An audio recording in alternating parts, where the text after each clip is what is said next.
Aleluia, glória a Deus. Querida, é muito bom mais uma vez estar aqui para compartilhar essa palavra viva que vem do coração do Pai, direcionada ao teu coração. Hoje nós vamos estar dando continuidade a um assunto que nós falamos no culto passado, a respeito de um despertar. Nós falamos sobre despertamento espiritual, amém?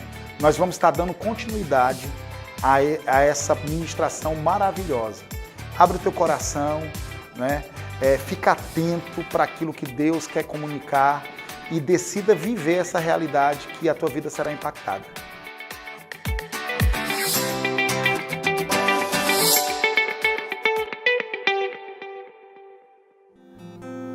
Que temos um encontro marcado contigo, Senhor. Nós estamos aqui, Senhor, esta noite, Pai amado, porque nós temos consciência, Senhor, da nossa posição, Pai amado, de filhos, de adoradores, aleluia. Pai amado, nós apresentamos, Pai amado, e depositamos diante de Ti, Pai amado, a nossa adoração. Nós reconhecemos, Pai, que o Senhor, Pai querido, é tudo em nossas vidas, Pai. Oh, Espírito Santo de Deus, flui no nosso meio. Oh, Santo Espírito, flui no nosso meio, de forma sobrenatural.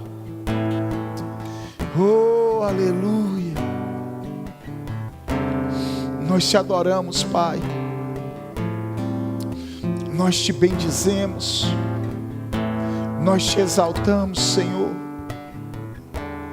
Aleluia. Glória a Deus. Oh, aleluia. Glória a Deus. Obrigado, Ju. Obrigado, Wesley Klein. Aleluia. Queridos, Deus é bom demais. Você concorda comigo que Deus é bom? Em todo o tempo. Aleluia. Que o Senhor, Ele deseja fazer infinitamente mais, além daquilo que pedimos, pensamos, conforme o seu poder que opera em nossas vidas. Amém? Aleluia. Eu costumo dizer que o Senhor, Ele nunca se cansa de nos surpreender. Amém? E nós temos que ter essa confiança renovada a cada dia em relação ao Senhor. Nós, no domingo passado, nós falamos um pouco. O tema da nossa ministração domingo passado foi despertar. E amados, eu gostaria de continuar falando um pouco mais sobre isso. Amém? Eu sei que cabe a mim e a você ter a consciência de quem de fato nós somos em Cristo Jesus. A nossa posição, temos que entender de forma clara a nossa posição de filhos e igreja. E nos movermos segundo esse entendimento e segundo esta posição. Amém? Aleluia. Deus, Ele espera isso de mim, de você. Eu gostaria que você abrisse a sua Bíblia. Nós vamos ler novamente o mesmo trecho que nós lemos no domingo passado, que está lá em Efésios, capítulo 5 de Efésios, a partir do verso 12. Diz assim, Efésios 5, 12. Amém? Porque o que eles fazem em oculto, o só referir é vergonha. Verso 13. Mas todas as coisas, quando reprovadas pela luz, se tornam manifestas, porque tudo que se manifesta é luz. Aí no verso 14 ele diz o seguinte: pelo que diz: desperta, ou tu que dormes, levanta-te de entre os mortos, e Cristo te iluminará. Aí no verso 15 ele continua e ele diz o seguinte: portanto vede prudentemente como andais, não como nécios, e sim como sábios, remindo o tempo. Diga, remindo o tempo. Em outra versão diz: aproveitando as oportunidades, porque os dias são maus. Por esta razão não vos torneis insensatos, mas procurai compreender qual é a vontade do Senhor. Diga, que procurai, eu gostaria que você repetisse comigo: procurai compreender qual é a vontade do Senhor. Aleluia. Amados, como eu tinha falado um pouco sobre isso no domingo passado, nós podemos ver uma exortação da parte do apóstolo Paulo em relação à igreja. E eu quero que você entenda que essa não é uma palavra direcionada de Paulo apenas à igreja de Éfeso, porque de fato eu e você, nós somos a igreja. Essa é uma carta universal direcionada à igreja de Cristo, que somos nós. E aqui Paulo, ele está chamando os irmãos para que eles venham se levantar, eles venham despertar e de fato viver a realidade em Cristo, para a qual cada um de nós foi chamado. O interessante é que ele diz que cada um desses irmãos, eles tinham que se posicionar, ou tomar uma posição diante do Senhor, de despertar e se levantar, para que de fato eles fossem iluminados. Nós temos que entender a nossa posição de cooperadores juntamente com Cristo. O Senhor, Ele quer fazer e Ele quer operar através da minha vida e através da tua vida. Mas amados, para que Deus Ele venha operar através de nós, nós temos que nos posicionar, nós temos que tomar uma posição de fé, nós temos que decidir acolher com mansidão em nossos corações a instrução de Deus e viver e andar segundo essa instrução. Amém? Como eu já falei para vocês a respeito da igreja de Éfeso, ou da carta de Paulo aos Efésios, se você for observar bem esta carta, a metade da carta, o capítulo 1, 2 e 3, nós vemos Paulo, ele falando e ele relatando a respeito daquilo que nós somos, daquilo que nós temos, a respeito daquilo que nós podemos em Cristo Jesus. Ou seja, nós vemos que Paulo, ele movido pelo Espírito Santo de Deus, ele passa a metade dessa carta, ele relata a metade dessa carta, os 3 primeiros capítulos dessa carta aos Efésios. Ele relata a respeito da nossa posição, daquilo que nós somos, daquilo que nós temos, daquilo que nós podemos em Cristo Jesus. Amém? Os 3 primeiros capítulos, eles nos localizam, eles mostram quem de fato nós somos como igreja, como cristãos. Amém? E os 3 últimos capítulos da carta de Paulo aos Efésios, Paulo, ele nos incentiva a vivermos esta realidade em Cristo. Amém?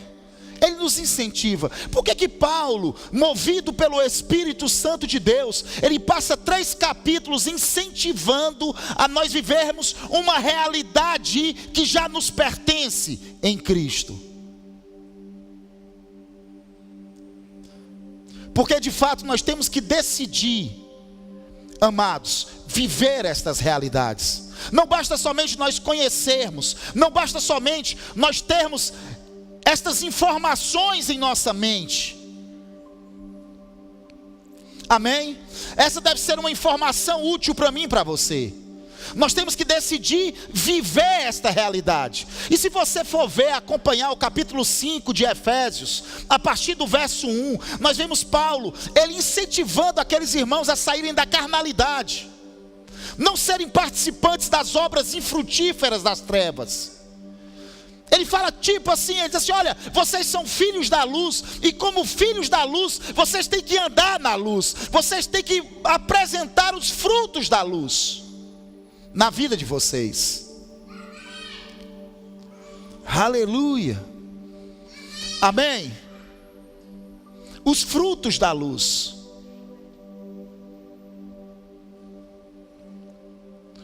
Então, eu tenho que decidir me levantar com ousadia e viver esses princípios. É isso que Paulo chama de despertar, de um despertamento espiritual.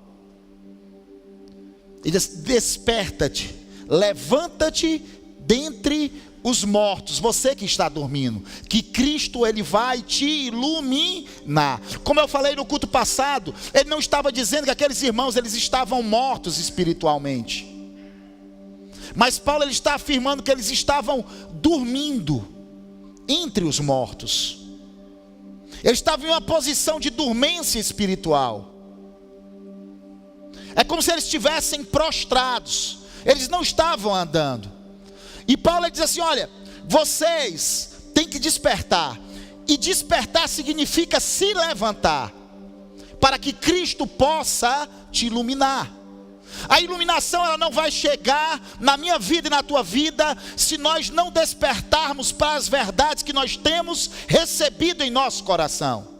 Enquanto nós não começarmos a viver esta realidade, amados, não tem como algo mais ser acrescentado na minha vida e na tua vida. Da mesma forma que existe um ciclo danoso, como a Bíblia nos ensina que um abismo chama a outro abismo, existe um ciclo de bênção na vida do cristão. O cristão ele tem que se levantar, ele tem que se posicionar como cristão. E ser um cristão e se posicionar como cristão é ter Cristo como centro da tua vida, é manifestar Cristo. É as pessoas olharem para você e de fato perceberem e verem Jesus em você e em mim. Isso é ser cristão. E é exatamente isso que Paulo ele está fazendo aqui. Ele está me chamando e te chamando a nos posicionarmos. Amados, não existe algo mas que produza mais crescimento na vida de um cristão do que a prática. Nós temos que praticar aquilo que nós temos recebido. Sem prática não há crescimento. Você concorda comigo? Eu gostaria que você abrisse sua Bíblia lá em Hebreus. Eu gostaria de ler um outro texto com você, que está lá em Hebreus no capítulo 6. Eu creio que foi Paulo que escreveu o livro de Hebreus. Vamos ler a partir do verso 11. Hebreus 6:11. Eu gostaria de ler o 11 e o 12 com você. Versículos 11 e 12. Olha só que coisa interessante que Paulo, ele fala aqui. Ele diz assim, ó: desejamos, porém, continue, diga continue, cada um de vós mostrando até o fim, diga até o fim. Fale mais uma vez, queridos, até o fim. A mesma diligência para a plena certeza da esperança. Você concorda comigo que Paulo aqui ele está falando a respeito de prática? Sim ou não? Ele está falando a respeito de perseverarmos sobre a verdade de Deus, ficarmos firmes sobre a verdade. Meu amado, se você for observar o livro de Hebreus, se você já leu de forma atenta o livro de Hebreus, você vai entender e você vai compreender que o livro de Hebreus é um livro que fala de superioridade. Amém? O livro de Hebreus ele fala de superioridade. Ele fala a respeito da superioridade de Cristo em relação aos anjos, em relação a Moisés, nos 2 primeiros capítulos, início do 3º.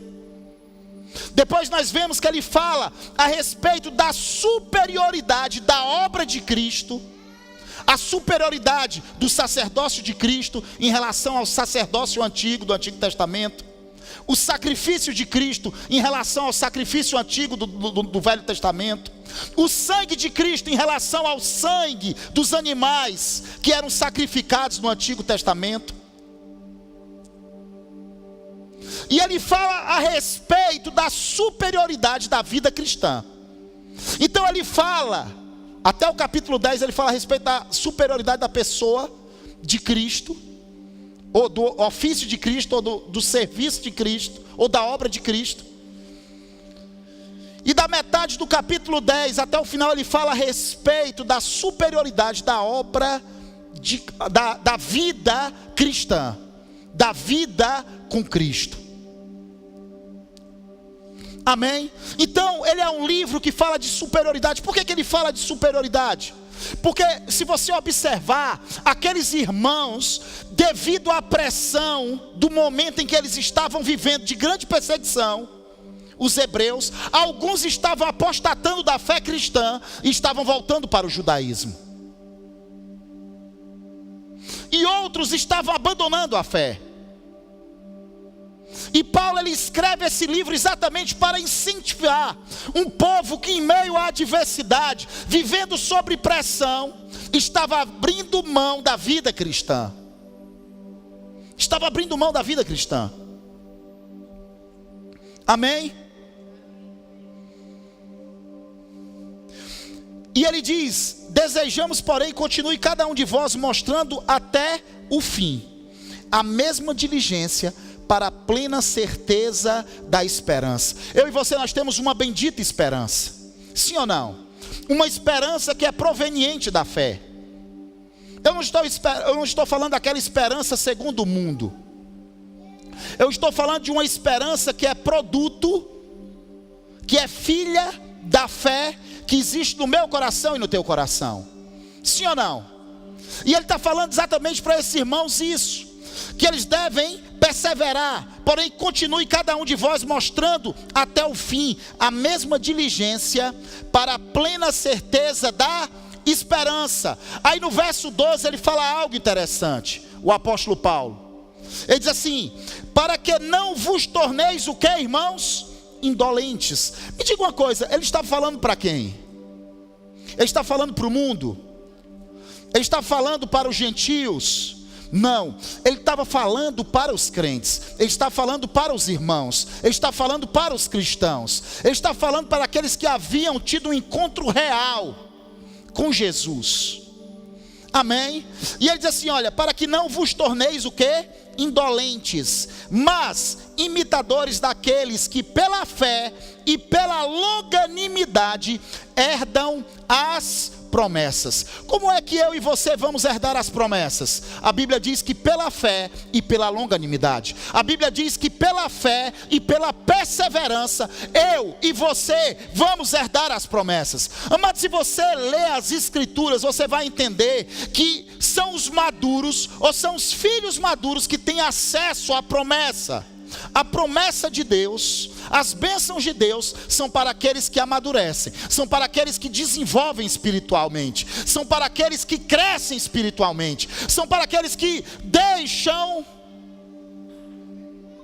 a superfície e mergulham de forma mais profunda e mais intensa na presença de Deus. Amém? A Bíblia fala que pela fé e pela longanimidade, eu e você, nós temos que decidir sermos imitadores daqueles que pela fé e pela longanimidade herdam as promessas. Na verdade são duas palavras associadas.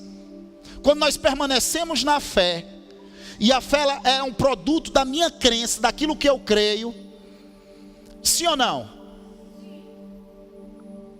Eu permaneço firme, eu não retrocedo, eu permaneço inabalável. E ele diz assim, que eu e você nós devemos ser imitadores daqueles que pela fé e pela longanimidade herdam as promessas. Quem são os que herdam as promessas? São aqueles que perseveram, são aqueles que permanecem firmes, são aqueles que não retrocedem diante das circunstâncias, diante das adversidades que são normais e que se levantam contra a minha vida e contra a tua vida diariamente, amados. A fé não nega as circunstâncias. Amém? A fé ela nunca vai negar as circunstâncias. Eu e você vamos ser provados, sim ou não? Mas como eu já falei antes aqui, qual o segredo de sairmos de uma tempestade? É não pararmos, é continuarmos avançando, é permanecermos firmes sobre a verdade, firmes sobre a palavra de Deus. Porque a Bíblia fala que os que herdam as promessas são aqueles que pela fé e pela longanimidade, eles permanecem firmes. São os perseverantes. Todos os dias, eu e você, nós vamos ter motivos para desistir. Todos os dias, circunstâncias ruins vão se levantar contra a minha vida e contra a tua vida. Todos os dias, eu e você, nós teremos acesso a más notícias, a relatórios ruins. Mas o que nós temos que fazer é não desistir. O que nós não podemos fazer é retroceder, é parar. O que nós temos que fazer é permanecer firmes. Permanecer firmes. De forma inabalável na palavra. As circunstâncias e o diabo, eles vão tentar de todas as formas, amados, nos prostrar. Nos paralisar. O diabo, ele quer isso de fato. Ele quer paralisar a minha vida e a tua vida. Amém? Impedir que venhamos continuar avançando na carreira que nos está proposta em Cristo Jesus. Existe algo proposto para mim e para você no coração do Pai. Existe uma carreira de sucesso proposta para mim e para você. Amém? E o Senhor, Ele vai correr esta carreira junto comigo e com você. No momento em que nós decidirmos correr. E não nos prostrarmos. E não pararmos. Diante das circunstâncias, das situações. Aleluia. Amém? Mas a Bíblia fala que enquanto nós não decidirmos nos mover e nos levantar, não tem como Cristo nos iluminar. E como eu já falei antes aqui, para nós entendermos a respeito da iluminação, nós temos que entender que estar iluminado é estar na presença do Senhor. Amém? Exposto à sua palavra. Amém? Exposto à palavra de Cristo. Aleluia. Eu gostaria que você abrisse a sua Bíblia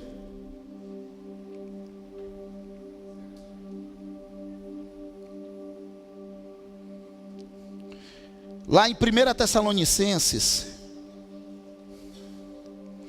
Antes de lermos Tessalonicenses, eu gostaria que você abrisse lá em Romanos, no capítulo 13. Romanos 13. Carta de Paulo aos Romanos, capítulo 13. Vamos ler a partir do verso 11. 13, 11. Olha só que coisa interessante que Paulo ele fala aqui. Ele diz assim: e digo isto a vós outros, que conheceis o tempo. Ele fala a respeito de conhecermos o tempo. Amém? Aí ele diz: já é hora de o que, irmãos? De vos despertardes do sono. Porque a nossa salvação está agora mais perto do que quando no princípio cremos. Eu acho interessante que ele está falando a pessoas salvas. Quantos creem? É uma carta direcionada aos cristãos também. A carta de Paulo a Roma. Aos cristãos que se reuniam em Roma. Aos romanos. Mas o interessante é que ele diz assim: Porque a nossa salvação está agora mais perto do que quando no princípio cremos. Por que Paulo ele fala desta forma? Porque, amados, a salvação ela é um processo que está sendo descortinado na minha vida e na tua vida. Como eu sempre digo, no que diz respeito ao cristão, ele foi salvo, ele está sendo salvo e ele será salvo. Amém? No momento em que nós nascemos de novo, o nosso espírito ele é recriado. Nós nascemos de novo. Hoje eu e você nós temos que lidar com a nossa alma. A nossa alma ela está sendo salva, ela está sendo renovada. E no futuro a plenitude da salvação vai me alcançar e te alcançar quando o nosso corpo for salvo. Que o último inimigo a ser vencido é a morte. Então a salvação ela é um processo que está desenrolando na vida do cristão. Ele foi salvo, ele está sendo salvo e ele será salvo. Amém? É por isso que Paulo ele fala isso. Mas o interessante é que ele diz assim: digo isto a vós outros, que conheceis o tempo. Já é hora de vos despertardes do sono, porque a nossa salvação está agora mais perto do que quando no princípio cremos. Aí o verso 12, ele diz assim: vai alta a noite e vem chegando o dia. Deixemos, pois, as obras das trevas e revistamo-nos das armas da luz. Olha só, Paulo, ele diz para nós deixarmos o que, irmãos? As obras das trevas e nos revestirmos das armas da luz. Aí ele diz o seguinte no verso 13: andemos dignamente como em pleno dia, não em orgias e bebedices, não em pudicícias e dissoluções, não em contendas e ciúmes, mas revestivos do Senhor Jesus Cristo, e nada disponhais para a carne no tocante às suas concupiscências. Aqui no verso 14 do capítulo 13, ele fala a respeito das obras da carne, de obras da carne. E o equivalente a ter uma vida em trevas para o cristão é ele viver segundo as obras da carne. É como se ele se encontrasse em um sono. É como se ele se encontrasse prostrado. Ele diz: desperta. Ele fala em outras palavras a mesma coisa que ele falou lá no capítulo 5 de Efésios. Ele fala a respeito de um despertamento. Ele fala a respeito de nos revestirmos das armas da luz. E se revestir das armas da luz é se revestir do próprio Cristo. Está falando a respeito, meu querido, de prática. Está falando a respeito de vivermos a realidade, a vida de Deus e manifestarmos esta vida através de nós.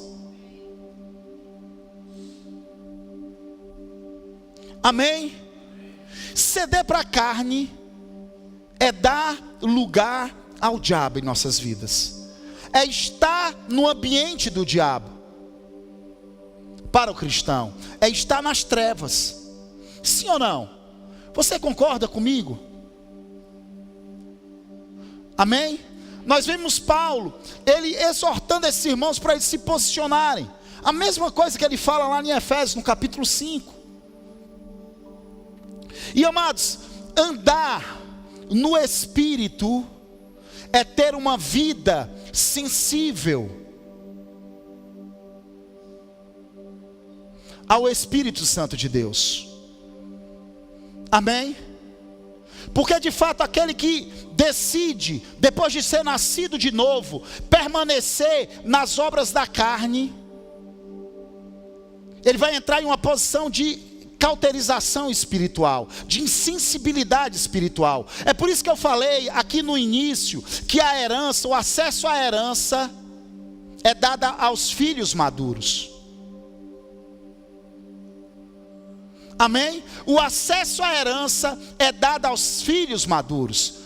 Quando eu falo de acesso à herança, eu não estou falando que você não tem, que aquilo não lhe pertence, que de fato Cristo ele conquistou por mim e por você. Eu estou falando a respeito de nós, como filhos, usufruirmos desta vida, vivermos esta realidade. Amém?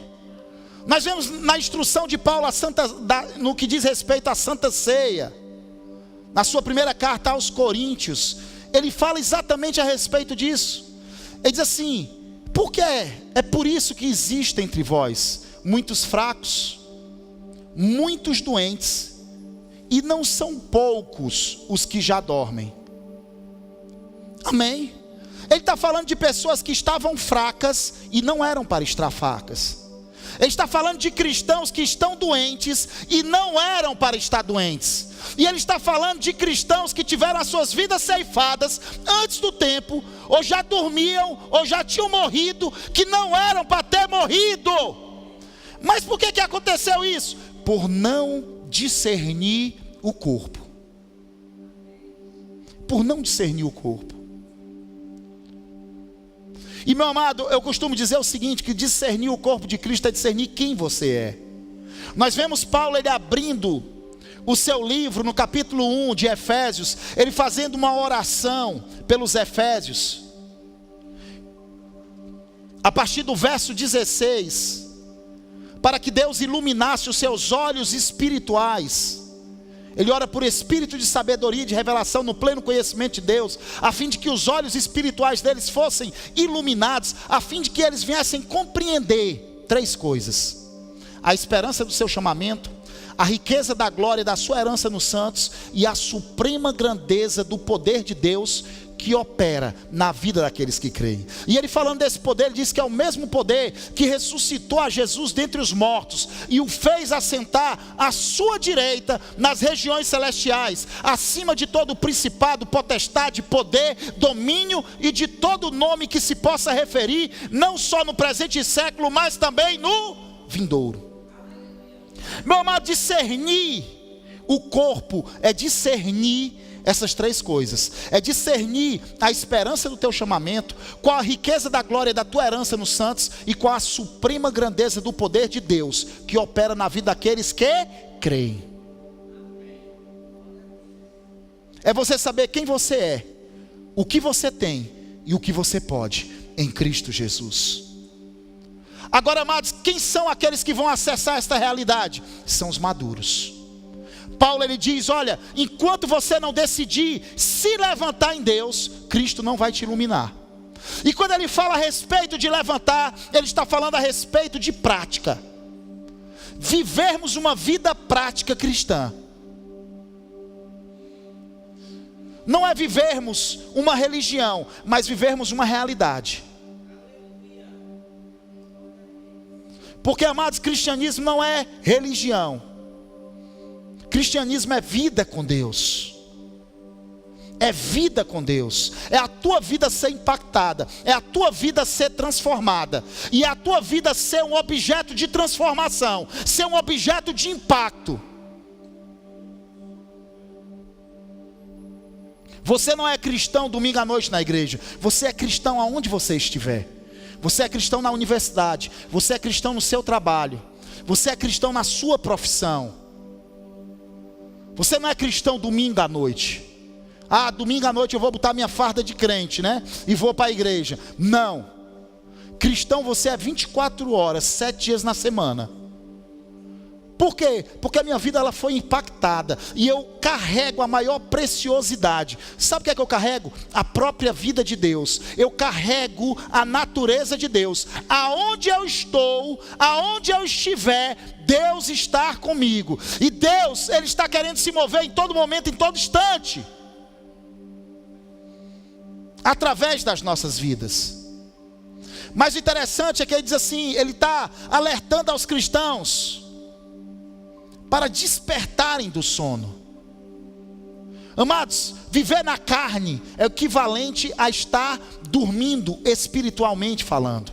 Viver na carne é o equivalente a estar em trevas. Viver na carne é o equivalente a estar prostrado, inerte.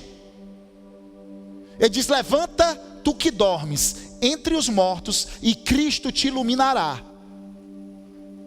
O que é que ele está dizendo? Ele está dizendo que o cristão carnal, ele não faz diferença nenhuma. Ele é o meio. Ele não transforma o meio. Se ele está no meio de outros cristãos, ele é cristão. Se ele está no meio de um monte carnal, ele é carnal. Ele não faz a diferença. Ele se mistura e as pessoas olham e não conseguem ver nada, não conseguem ver diferença. É isso que Paulo está dizendo aqui. Ele diz assim: olha, levanta-te, tu que dorme entre os mortos. Ele não estava dizendo que eles eram mortos espiritualmente. Ele estava dizendo o seguinte: ó, vocês têm a vida de Deus, mas esta vida não tem feito a diferença em vocês. Vocês não têm manifestado esta vida. Vocês não têm andado segundo esta vida. E quem tem que se posicionar? Sou eu e você. Nós temos que nos posicionar. Nós temos que decidir, amados, de coração, viver o cristianismo. Os apelos da carne estão aí, em todo momento, em todo instante. Mas nós temos que fazer a diferença como cristãos. Como cristãos.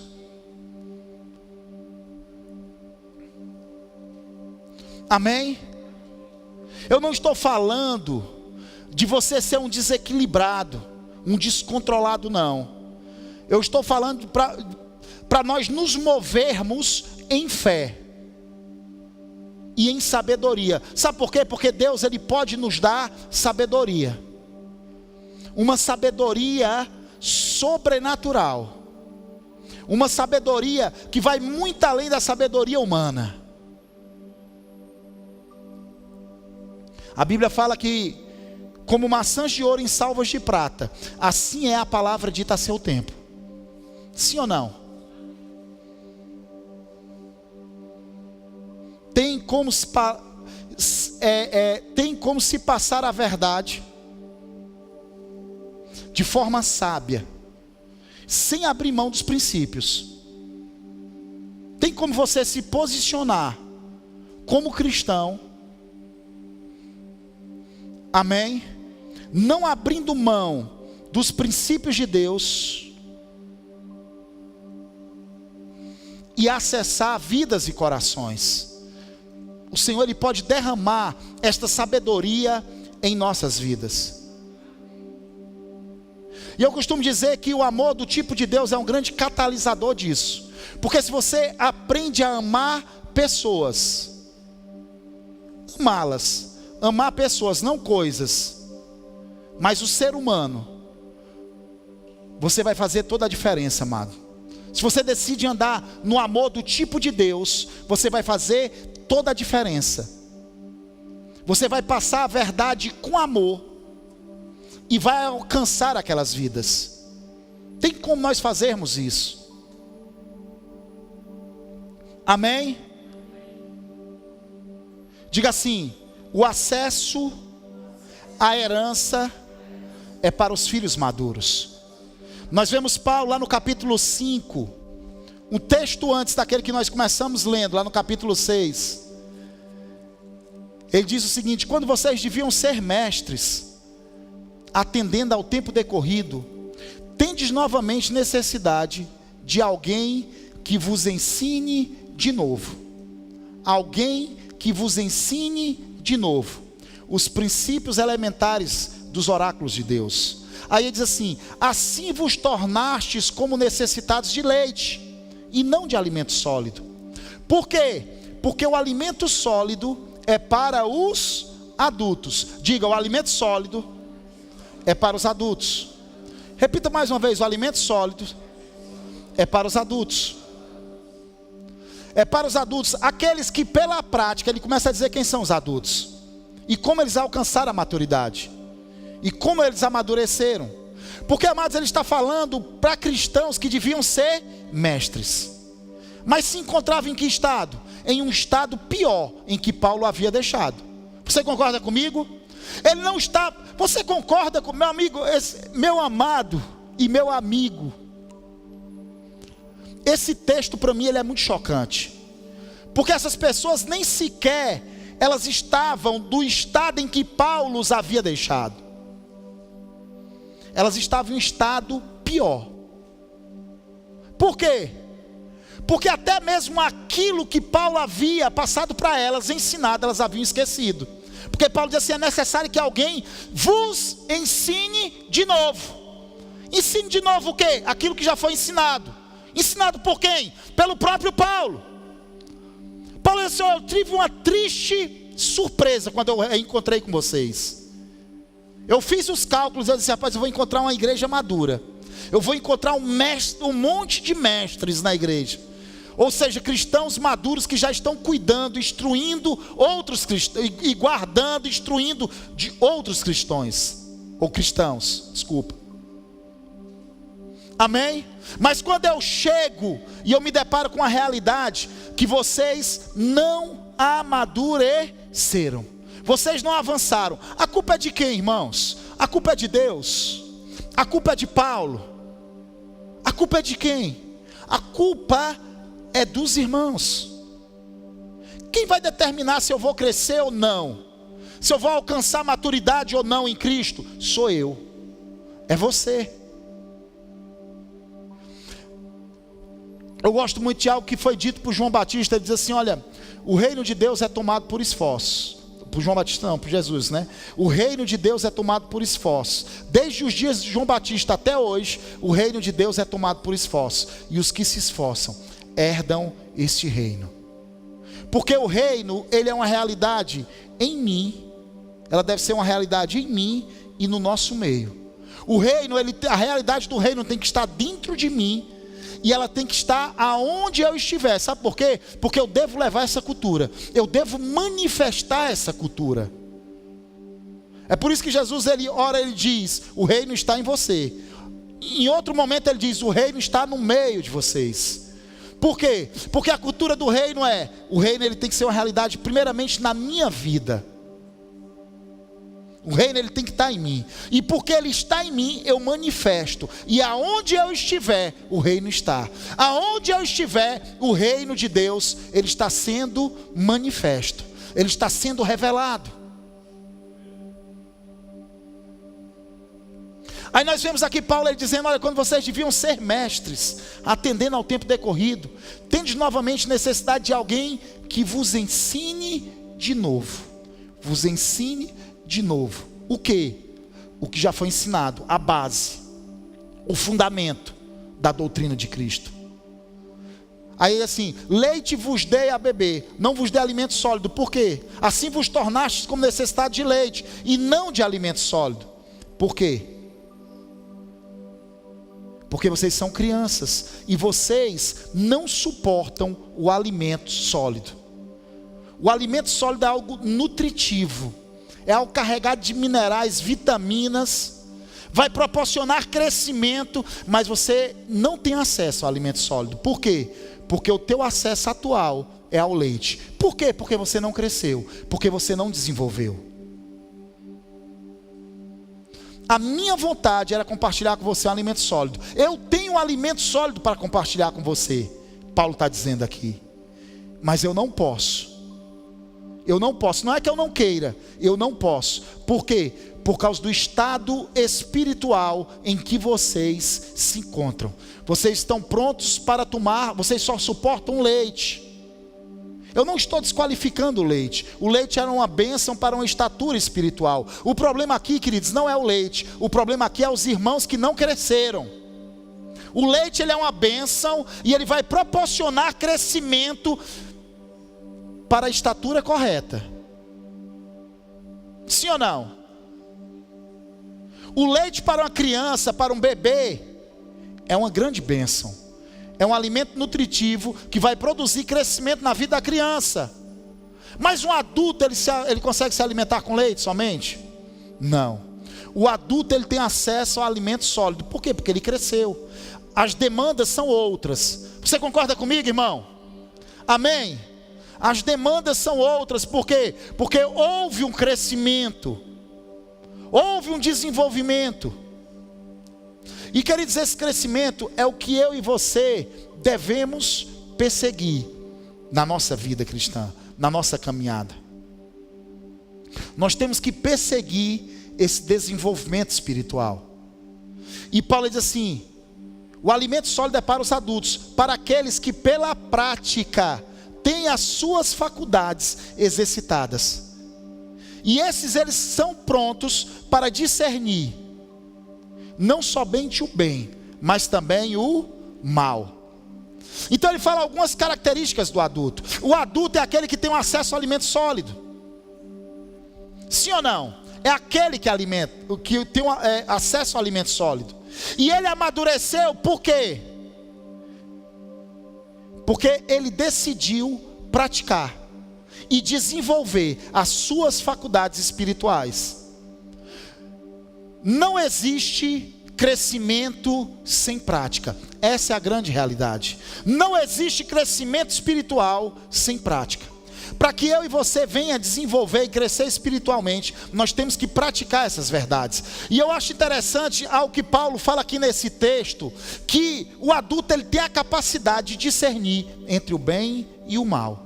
O bebê espiritual nem sequer a capacidade de discernir entre o bem e o mal tem. Ele não consegue discernir. A capacidade ou a faculdade de discernir cabe aos adultos ou aos maduros, aqueles que estão amadurecendo, aqueles que estão crescendo, aqueles que estão desenvolvendo na fé. Aleluia. Amém? Então, amados, nós temos que entender essa realidade. Nós temos que decidir, despertar, nos levantar e avançar, correr de forma excelente e completar a carreira que nos está proposta nele, em Cristo Jesus. Amém? Eu gostaria que você repetisse comigo: eu vou avançar, eu vou progredir e eu vou desenvolver espiritualmente. Amém? Eu gostaria que você ficasse de pé. Aleluia.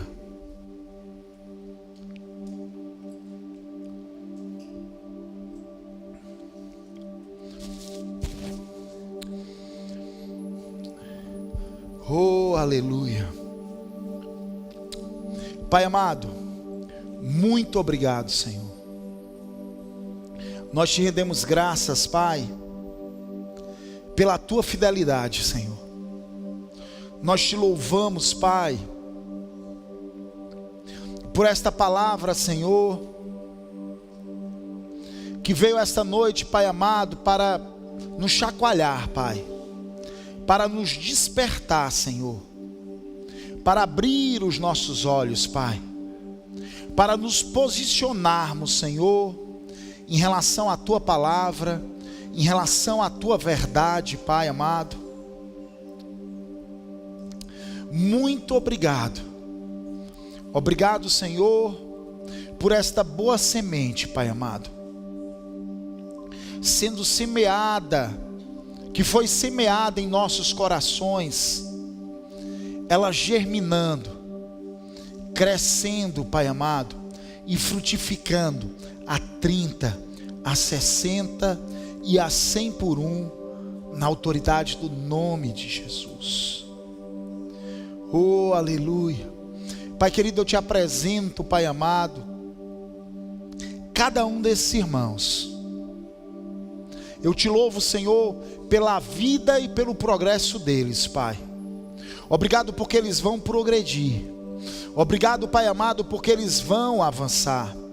Obrigado, Senhor, porque eles, de fato, correrão e completarão de forma sobrenatural a carreira que lhes está proposta em Ti.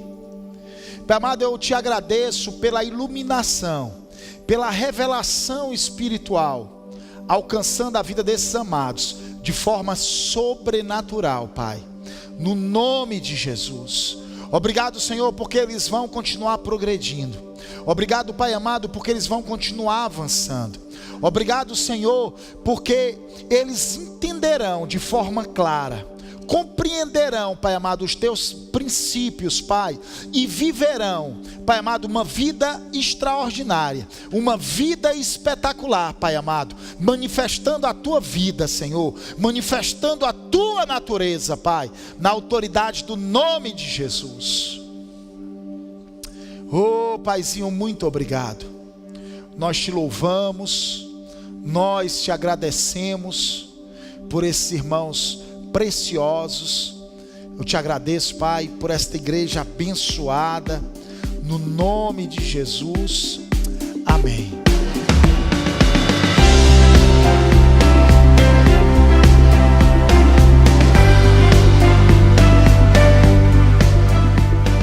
Glória a Deus, amém?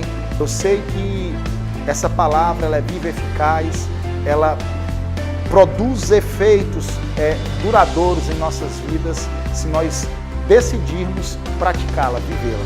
Então decida hoje, amado, viver tudo o que você tem ouvido da parte de Deus.